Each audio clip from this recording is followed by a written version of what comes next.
Working on the pineapple tote, first thing you're going to want to do is press it, because there was probably a lot of wrinkles when it came out of that bag. So first thing, get it nice and smooth, and then we're going to add some wrinkles. So first thing that you want to do is fold that in half on the long side. So we're going to make that a hot dog fold. And then once we have those edges lined up, you're going to take a ruler and you're going to fold 7 inches down. So whichever ruler that you have, once I had that kind of in place, I put that back up on top and checked for that 7-inch marking. And then I only ironed in the corner so that I didn't have a ton of lines everywhere else, so that it was bothering me while I was stitching. And then I pressed so that I have a nice clear marking right in that center point. And then you're going to reopen once you have that in place. So I have a nice crosshair right there. And we're going to take one of our snowman stickers and we're going to place that. It is very important that we place it as straight as absolutely possible on there. If we get this crooked, our design is going to be crooked. So it's very important that we're placing this exactly on those lines. So all 4 points of your sticker should be lining up with the 4 points of your crosshair. Once you have that in place, you're going to go ahead and press that so that it doesn't wiggle around. They have pretty good amount of sticky. Actually, the first time you use them, you might want to kind of get them a little less tacky, because they do tend to stick extremely well. So again, we're going to fold in half hot dog and then a 7 inches down from the top of the tote. We are going to hoop with our no-show mesh. So we have a single layer of no-show mesh.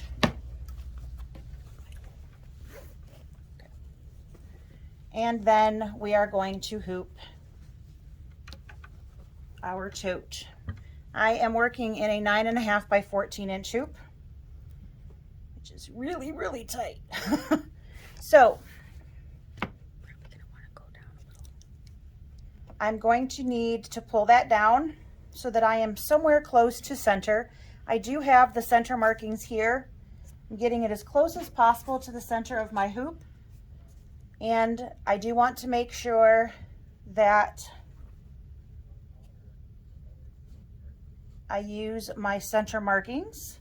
So I've got my notches here and here.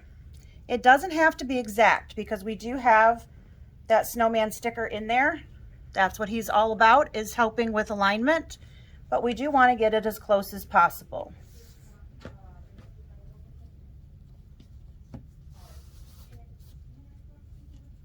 Once we have that locked into place, you're going to walk around the hoop and try to get that locked in all the way around. Should have done this before I started the video, but that would have been planning ahead. And why would I do that? So I'm going to pop that back out up here and get that nice and taut in there, because of course, if I'm not nice and tight, we're going to get puckers, right? We don't want those. So we've got our snowman as centered as possible, and we have our tote into that hoop. We are sitting in front of the Solaris, so this technique is for both the Solaris and the Luminaire only. We will be showing how to use the snowman sticker to center your design using that and the camera. So first thing that we need to do is bring in the large Life is Sweet. So this is for the pineapple tote in Welcome Home, and set that to the screen. We're going to go ahead and hit the edit menu. First thing that we need to do is hit the applique feature, and we're going to go ahead and leave that at the distance of 1.6. Nope, sorry, 0.16. I can read if I try super hard. Hit OK in that bottom right hand corner. The next thing that we're going to do is hit the stipple button. So this is the little blue square with the squiggles inside of it. And on this machine, we have options of stipple, echo, or the decorative fills. So for this feature, we want to use that echo, and we're going to need to tap that. I was just playing in here, so I had already tapped it, which is why it went right to that. But we need to change our hoop size to be an 8 by 12. So you're going to need to scroll And this is the one that you have to have a little bit of patience for, because it does have to come up with those different pieces through each different hoop. So you do have to wait for the preview to pop up before you can change to the next hoop. So I know we always keep joking about how we need like music as it's doing all of this, but you'll just have to hang on for just a second, because I'm not going to sing. You guys probably wouldn't like that. So here we have the 8x12, and you can see those echo rings come out quite nicely. And we're going to change that distance there. So if you're looking in your notes, we're going to change that to 0, oops, I went too far that time, 0.16, and then have your spacing be at 208, which is just a couple clicks up there. So once we have that, you can see very clearly, in just a moment, you'll see very clearly how you have two nice rings outside, which is what we're actually looking for. So when we get to the actual stitch portion, you're only going to have it stitched 2 rings, and then you're going to stop it. So that's what we're looking for, is those nice 2 rings right there. We're going to hit OK in the bottom right hand corner, and then you need to hit embroidery so you get to the embroider screen. You do have a camera feature on the previous page. However, that is not what we're looking for. We need to be in the embroidery screen and then hit layout, because what we're looking for is that snowman piece. So here's that snowman sticker. When we tap that, it's going to basically, if you had been messing with it from a rotation position, it will come back to its original. We tell it OK, and you get up this screen. We don't want you to tap anything. We want it to be looking at the center, which is right where its default is, and we want to tell it to scan. The carriage is going to move. You want to make sure it has full clearance. Keep your girls out of the way, keep the wall out of the way, whatever is around it, you want to make sure that you have full clearance for your hoop to move. And it's going to literally scan through and look, and using that camera, it's going to look for that sticker that we placed at the beginning. Would it be funny if it knocked over the... Keep the camera out of the way.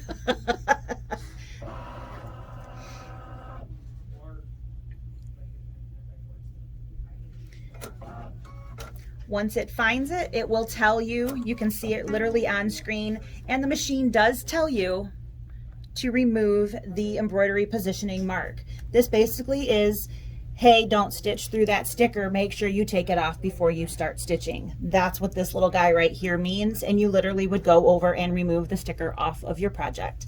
Once you have done that, you'll hit OK, and we literally would be ready to stitch at this point. We were pretty darn close to center, so it didn't move a whole lot. If you are a lot off, you will actually physically see an angle or a shift of your design. Or a message that says it can't fit. Or as Sarah is telling me, if you've done an extremely poor job of hooping, you will actually see a message on screen that says that it no longer fits in that hoop because it had to angle so much that your design no longer fits. I'm so sorry if that is where you're at. Let's hope that that's not what's going on for you at this point.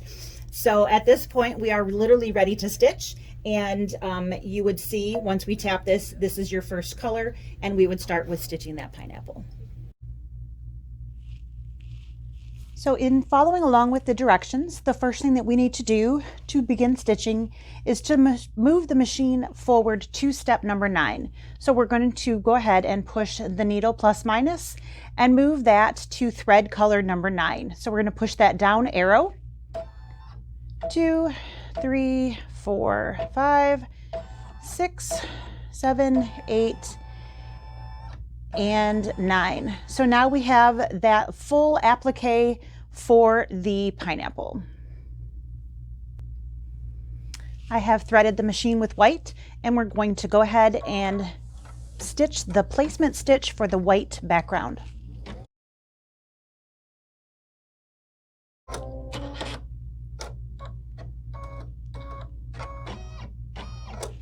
And with the pretty side up, we're going to completely cover that tack down stitch. And then go ahead and tack that down.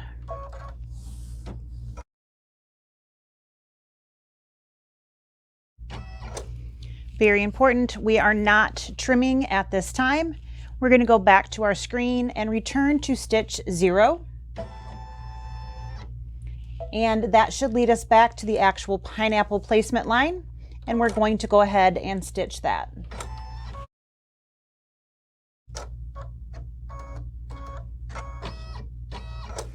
We're going to go ahead and cover that up with our golden yellow fabric there, completely covering up that placement line, and tack that down.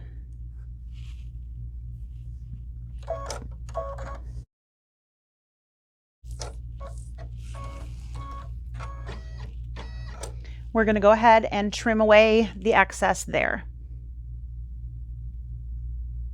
The next stitch is going to give us the placement line for our green leaves fabric.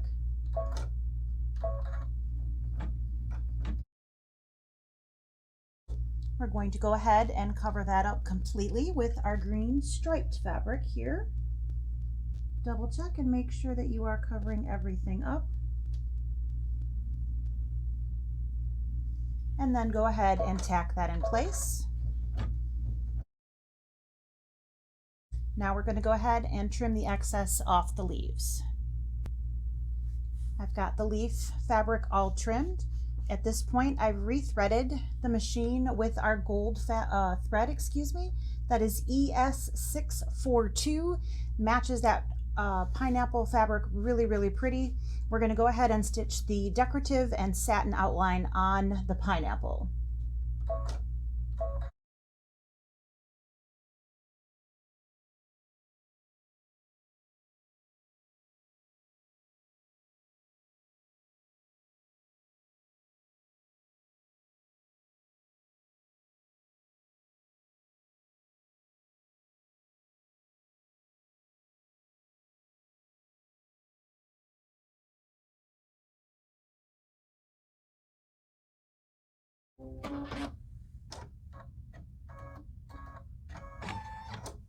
There's that beautiful pineapple. So now we just need to go ahead and stitch the leaves. We're going to do that in ES240. So I'm going to go ahead and load that into the machine and stitch the leaves.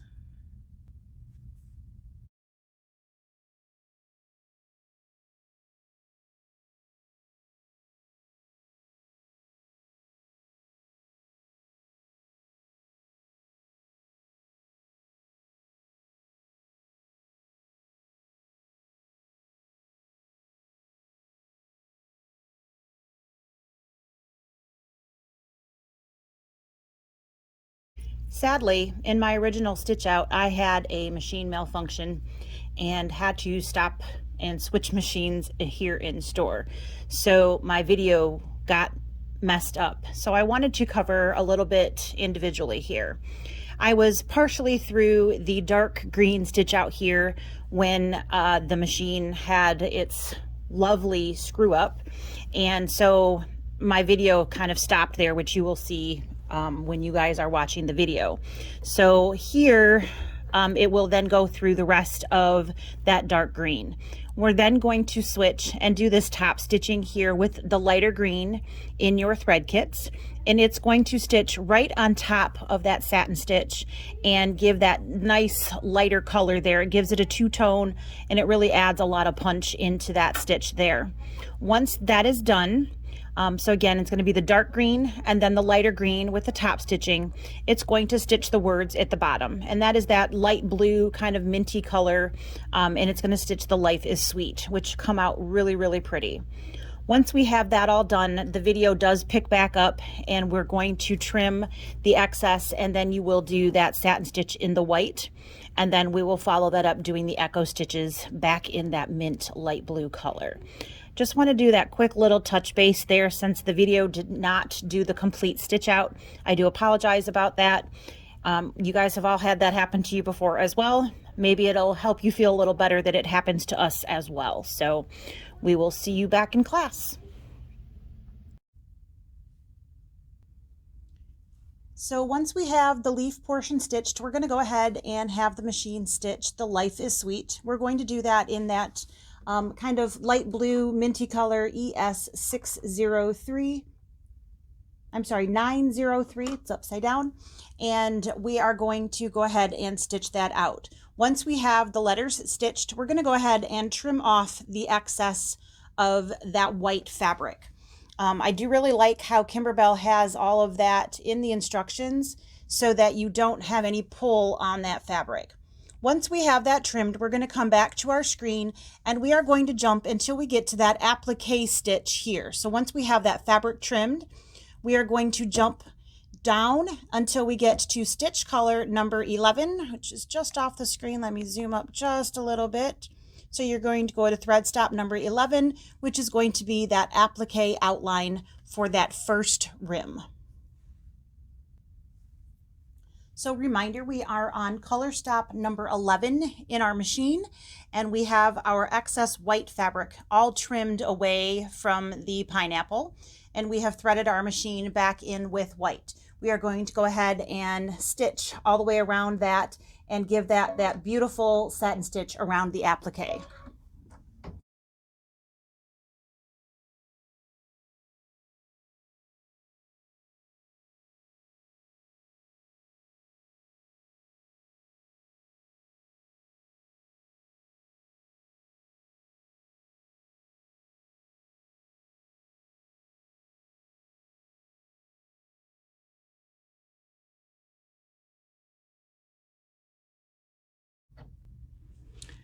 So if you are stitching on a Dream, Destiny, Altair, Meridian, XJ1, XE1, this is what your screen is currently looking like.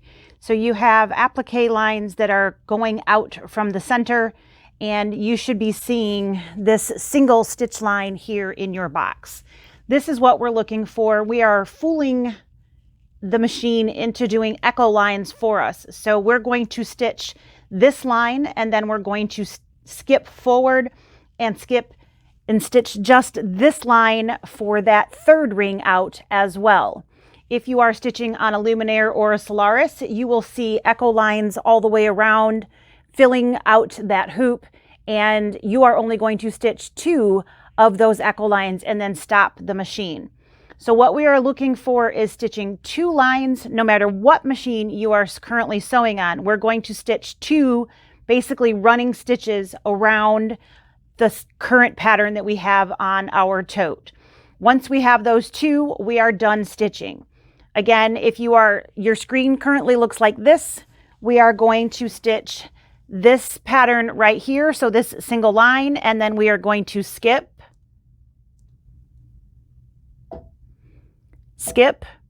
and skip, then we'll stitch this one here, so number 15. All right, so if your screen looks like this, we are going to stitch number 12 and number 15. If you are on a Luminaire or a Solaris, you're going to have echo lines that go all the way out. You are going to have it stitch 1 ring, stitch 1 second ring, and then hit the stop button on your machine, and you will be finished stitching. So that's what we're going to do. I would like everybody to go ahead and replace the white thread in their machine with that nice light blue minty color number 903. All right, so one more time, I have my mint color number 903 in the machine. I am going to stitch number 12, and then I'm going to skip forward to number 15, and I'm going to stitch number 15.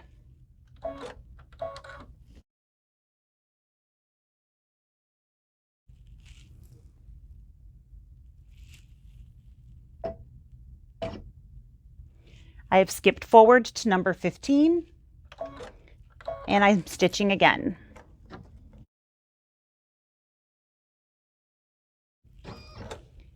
And there we have our completed pineapple tote. All we have to do is finish sewing up the sides.